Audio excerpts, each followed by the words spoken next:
Universal basic income is a transfer of purchasing power from the taxpayers to the lower and middle classes. No new money is printed, therefore we would not see the type of runaway inflation present in countries like Venezuela, which by the way would also require a complete collapse in the underlying economy. Poor people spend more of their income than rich people, so we will likely see an increase in aggregate demand, but at the same time, one man's spending is another man's income, so this would also be a stimulative boost to the economy. New businesses would be created to serve the poor people who are currently unprofitable to serve because they have no money, while at the same time, these new businesses could be created by the poor people themselves who previously couldn't afford to start businesses because they had no money.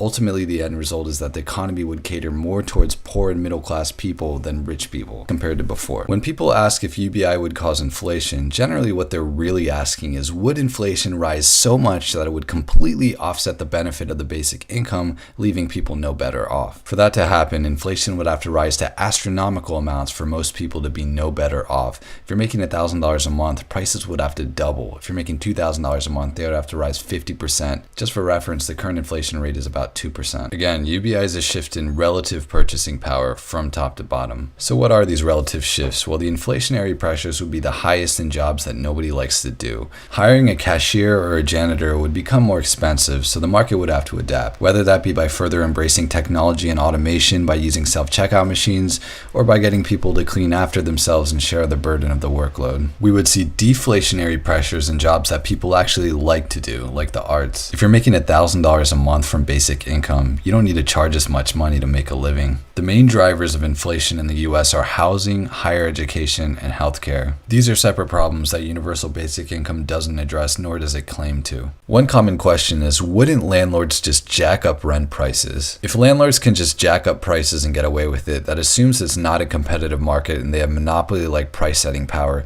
which isn't the case, and if that were the case, that would hint at deeper underlying problems there. The reason housing is so expensive is because people need to live close to their jobs, which are highly concentrated in city centers. But with the universal basic income, there'd be an increased embracement of remote work due to the increased bargaining power of employees, which would allow more people to live farther away from their jobs, putting downward pressure on housing prices in expensive cities. In fact, you could even move to the middle of nowhere and just work online, or not even work at all if the place is cheap enough. So if anything, you might even see housing prices decrease as people get fed up with their $4,000 one-bedroom apartments in the city center and flee for more reasonable, lower cost of living areas. Other sources of deflationary pressure on housing prices would include the fact that it would become less risky to rent out to lower income tenants, who currently are very risky to rent out to because if they get fired, you don't know if you're going to get your rent, but at least now you would know that you have that $1,000 per month. Since as a landlord, you're also getting that $1,000 per month universal basic income, you might not even need to charge as much to your tenant. And maybe we'll see more Airbnb hosts or couchsurfing hosts. Universal basic income would change the type of work that people do. And if housing really got that expensive, I'm sure people would come up with solutions because there'd be more incentive to. Goods like consumer electronics won't see any inflation because they're highly competitive markets. So to summarize, although a universal basic income could result in a modest amount of inflation,